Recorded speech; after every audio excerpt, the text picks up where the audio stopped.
Buenos días, Julieta la Rabina aquí en Nueva York. Shabbat Shalom.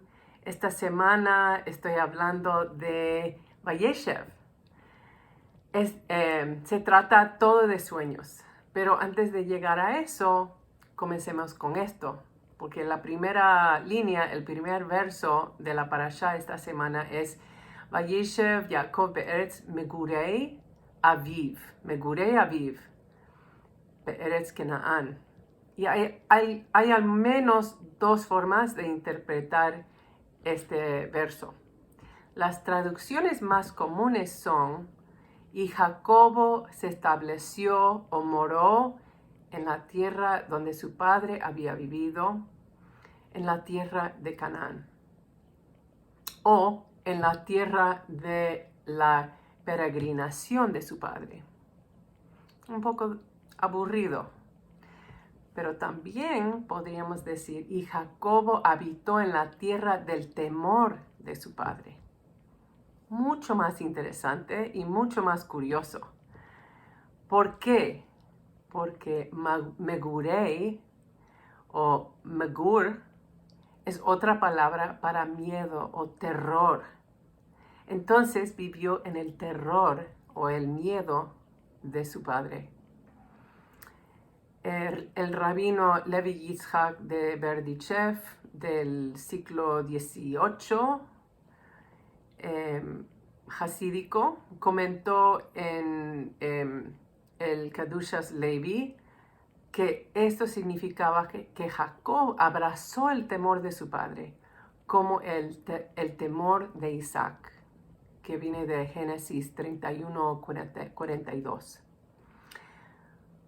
Jacobo no estaba sentando finalmente en su vejez en paz y capaz de relajarse con toda la riqueza que había acumulado, libre de desafíos. Uno piensa que tal vez, por fin, ¿no? Pero no. Jacobo había absorbido el miedo de su padre y no había logrado superarlo. Por lo tanto, establecerse en paz no se aplicaba a él. Quizás es por eso que aquí se hace referencia a él por su identidad egocéntrica y miope de el que se aferra a un talón, Jacobo.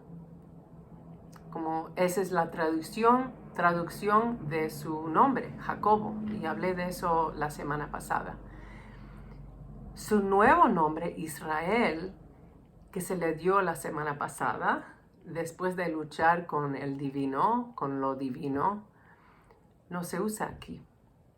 Israel implica transformación para aquel que entiende la unificación con la unidad más allá del egoico, del yo egoico.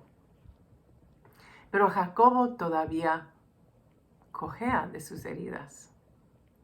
El trauma, eso es lo que hace. Uno sigue cojeando. Su sueño de establecerse en paz no se puede cumplir. No solo continúa el legado de su padre de vivir en un lugar de miedo, continuamos aprendiendo que él también está habitando en el favoritismo de su padre, lo que causó tanto daño entre él y su gemelo Esaú. Sí, Jacobo también ha elegido favoritos. José, el menor hijo de Raquel, que es su mujer, su esposa favorita. Esto provoca rivalidad entre los muchos hermanos, especialmente porque José ha internalizado su especialidad, que él es especial. Su padre incluso le regala una túnica adornada que muestra su estatus. En general, esa túnica demuestra el estatus de la gente en la sociedad en general, pero parece que aquí también lo hace, porque solo dice que él recibe una túnica así. Y siendo de niño mimado que es, el niño mimado que es, José no aprende a ser sensible con los demás. A los 17 años empieza con su altivo, trae malos informes de los campos sobre sus hermanos que pastorean y comparte sueños que muestran su superioridad. Tiene un don especial como soñador, interpretando los suyos propios, los sueños propios y los de los demás. Les cuenta a sus hermanos y a su padre sueños que ilustran que algún día ellos inclinarán ante él. Me llamó la atención que la raíz de la palabra magar, como dijimos antes, megurei aviv, el miedo de, en el sustantivo que significa estancia o miedo, que también magar significa en su forma como verbo, significa algo totalmente diferente. Ser arrojado, tirado. En su celo vengativo, los hermanos de José se arrojan los hermanos de José lo arrojan a un pozo, conspirando para matarlo con la esperanza de borrar sus sueños. Vamos ahora, dicen, matémoslo y arrojémoslo en uno de los pozos y podemos decir, una bestia salvaje lo devoró. Veremos qué sale de sus sueños. Veniré ma yihye halomotav. Pero Rubén dice, no derramo sangre. Échenlo en ese pozo en el desierto, pero ustedes no lo toquen, con la intención de salvarlo de ellos y devolverlo a su padre. Eso es lo que dice la Torá. Así despojan a José de su túnica especial, despojándolo simbólicamente de su estatus superior y lo arrojan a la fosa. Judá luego sugiere venderlo a algunos madianitas que pasan y luego toman la túnica, la manchan con sangre animal, de una oveja creo, y se le presentan a su padre Jacobo. Y él le reconoció, dice la Torá, y dijo, la túnica de mi hijo lo devoró una bestia salvaje. José fue despedazado por una bestia. Vayikra Bayomer, Ketonet Bni, Chaya Achalatahu, Tarov Toref, Yosef. Eso de Génesis 37-33. Como el mayor, Rubén tiene la responsabilidad de mantener a salvo a su hermano menor y lo más probable es que asuma la mayor culpa si algo le pasa. Pero hablando de sueños, Rubén también tiene su sueño de ser el heredero de la riqueza de su padre, como el mayor, que se ve amenazada por el favoritismo del padre hacia el menor, hacia José. Él, como el mayor, siente la responsabilidad de cuidarlo y tiene miedo de lo que sucederá si José sufre algún daño, pero también quiere que José se vaya. Es una relación interesante. Judá, quien sugirió vender a José como esclavo en lugar de matarlo, tiene sus propios sueños.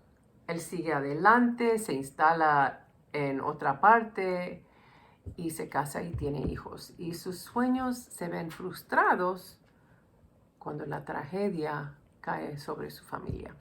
Primero, el primer hijo se casa y se muere. Y como exige la ley, él da al segundo a la misma nuera, Tamar, y él también muere.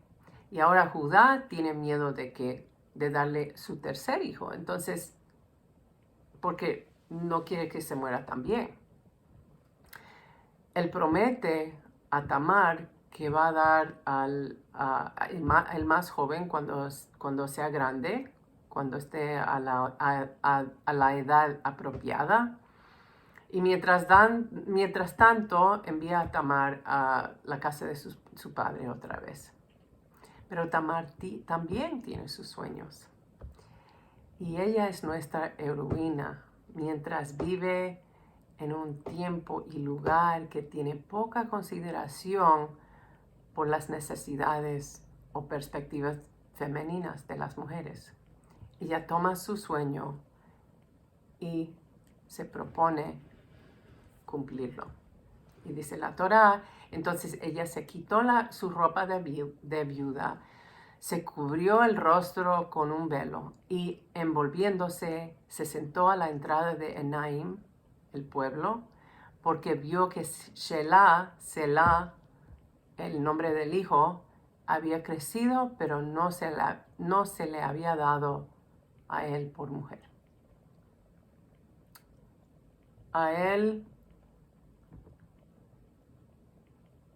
por esposo. No se le ha dado a ella. Ay, usted me entiende, ¿verdad? Ok, entonces, haciéndose pasar por una prostituta, Judá se acuesta con ella y ella gana.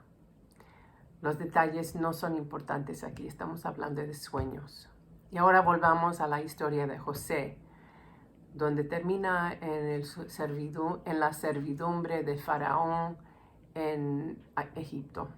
Primero lo crían como el sirviente más confiable, muy cómodo, se pone muy cómodo ahí y luego lo arrojan a un pozo una segunda vez. Y esta vez es una mazmorra en el palacio del faraón, donde van todos los prisioneros. Pero también se llama en hebreo pozo, que es también interesante, ¿no? Y eso lo hacen por supuestamente haber intentado seducir a la esposa del faraón. Ahora, arrojado 2 veces a un pozo, está a su punto más bajo, habiendo sido levantado y arrojado de nuevo. En efecto, ¿qué será de sus sueños ahora? Mientras está en prisión, predice los sueños de otros 2 presos. Uno dice que será salvado y el otro empalado. Le ruega a Faraón, le ruega a uno de los prisioneros ahí que le recuerde al Faraón una vez fuera y a salvo. Pero eso no sucede, no se acuerda de él. El otro preso está empalado como se predijo. ¿Qué ganó José y cuál fue su propósito al compartir la interpretación de estos sueños? ¿Quién es ayudado? Sin embargo, veremos en las próximas semanas que es Él quien salva a los israelitas y a su familia del hombre en el futuro. Este es un futuro que ni siquiera puede imaginar durante esos momentos más bajos. Por lo tanto, esta parashá trata sobre los sueños y también sobre cómo el miedo nos hace actuar y cómo esto puede afectar nuestros sueños. Tamar es un excelente ejemplo de cómo no permitir que el miedo se interponga en el camino.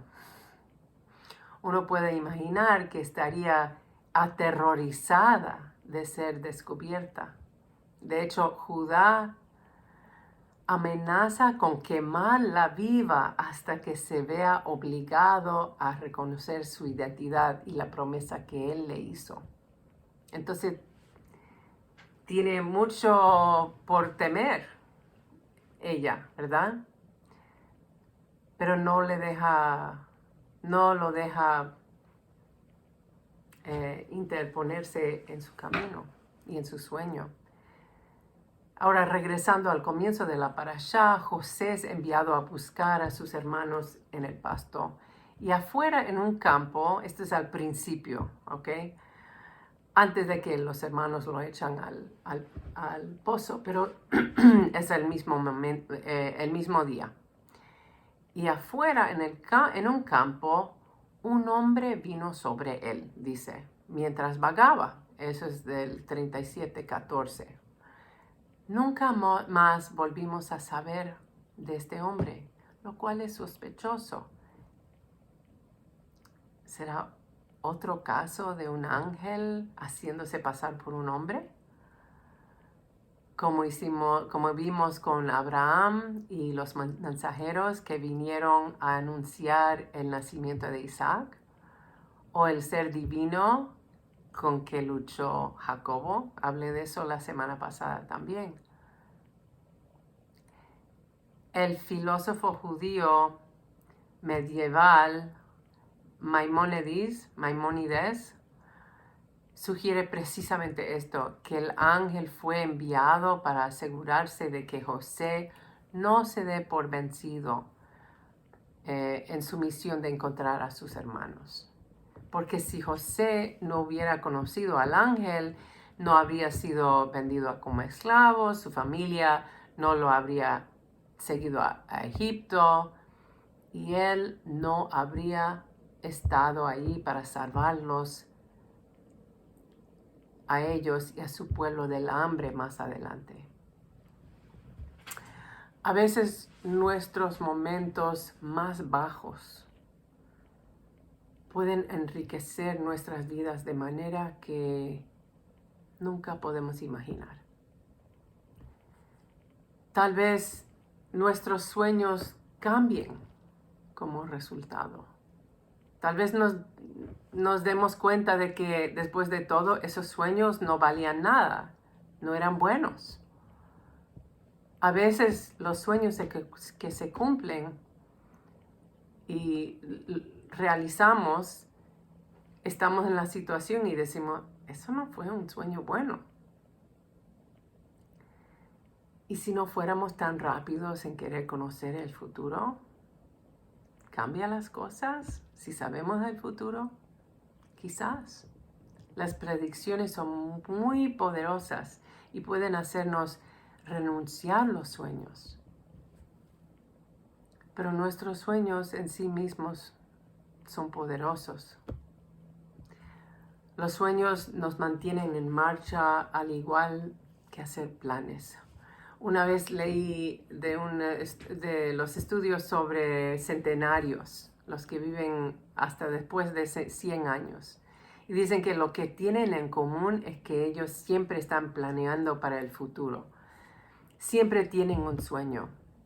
Hay un ejemplo que recuerdo de una mujer, una señora de más de 100 años, y cada año ella tiene su jardín y está todavía planeando para el próximo año. Ella no deja que llegue el año y dice, ya estoy todavía viva. No. Ella lo hace antes, se prepara para eso y planifica.